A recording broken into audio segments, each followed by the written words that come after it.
Officer भी आएगा तो उसको चाहे भूमि सीमा हो, दरियाई सीमा हो या वायु सीमा, वो अधिसूचना के बगैर आएगा तो वो गैर कानूनी माना जाएगा। ब्यूरो ऑफ इमिग्रेशन, उसकी व्याख्या धारा 5 में की है।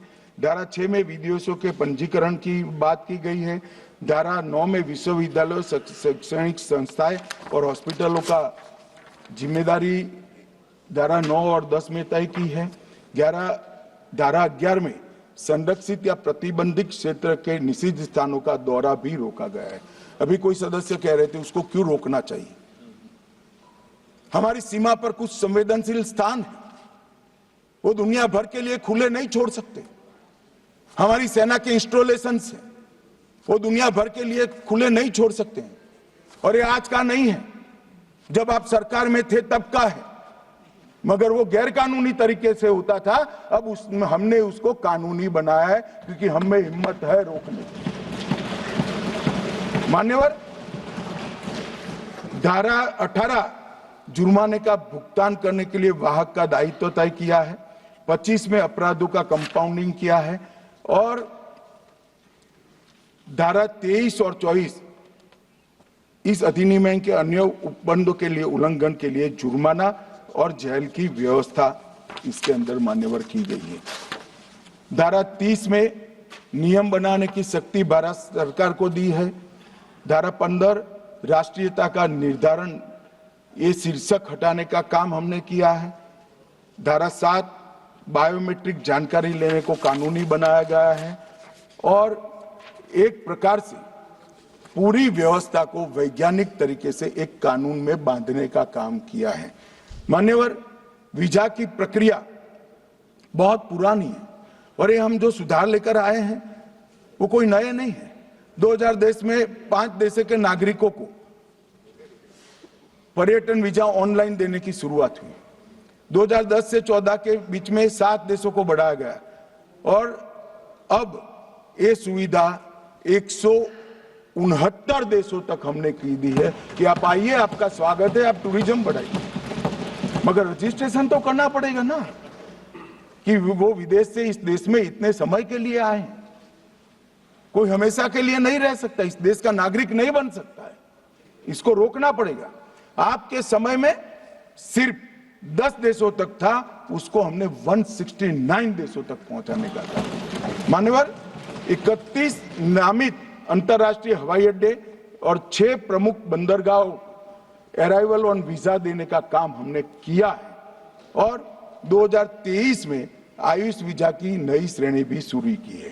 अब ई वीजा की सुविधा 9 उप श्रेणियों के लिए की जाएगी। ई पर्यटन वीजा, ई व्यापार वीजा, ई चिकित्सा वीजा, ई चिकित्सा परिचारक वीजा, ई आयुष वीजा, ई परिचारक वीजा, ई छात्र वीजा और ई छात्र आश्रित वीजा।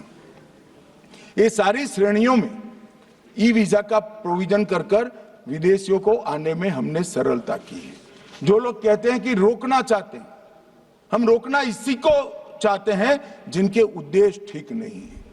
ये कहते हैं कौन तय करेगा, तो जो सरकार होगी ये तय करेगा। हमारी सरकार है तो हम तय करेंगे। कौन तय करेगा का क्या मतलब?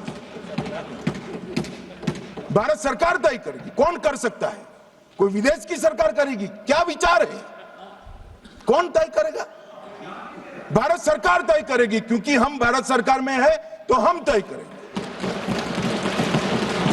मान्यवर, आयुष वीजा, इसकी श्रेणियों की भी संख्या बढ़ाई है और अवैध प्रवासी और ओवरस्टे की निगरानी के लिए अप्रवास वीजा और विदेशी पंजीकरण के ट्रैकिंग की एक सिस्टम IVFRT, इसको भी अब कानूनी आधार देने का काम किया है। मान्यवर, सभी अप्रवासन पोस्ट पर भारतीय मिशन FRRO और FRO, इसको एंड टू एंड एकीकृत सिस्टम से जोड़ने का काम हमने पूरा कर दिया है। देश भर के 750 से ज्यादा जिलों में DPM, जिला पुलिस मॉड्यूल पोर्टल भी हमने शुरू कर दिया है, जो फॉरेनर्स आइडेंटिफिकेशन पोर्टल के नाम से जाना जाता है। और हमने कई प्रकार की अप्रवासन चौकियों का आधुनिकीकरण के लिए भी योजनाएं लाए हैं। अब उसकी संख्या बढ़कर 114 हो गई है मान्यवर। और एक जमाने में 4 से 5 मिनट लगता था, अब 1.5 से 2 मिनट लगता है। और FTITTP फास्ट ट्रैक अप्रवासन विश्वसनीय यात्री कार्यक्रम ये 8 प्रमुख हवाई अड्डों पर लागू किया है, जिसमें सिर्फ ऑनलाइन 30 सेकंड में आप आपका घर से भरकर आते हो, तो 30 सेकंड जो जाने का समय होता है वो भी होता है। इन्होंने कहा कि भाई इससे प्रवासियों की संख्या कम होगी। मान्यवर, 2014 में अप्रवासन चौकियां 83 थी, अब 114 है। हमने 37% बढ़ा है। ICP काउंटर 743 थे, आज 2278 है, 206% बढ़ा है।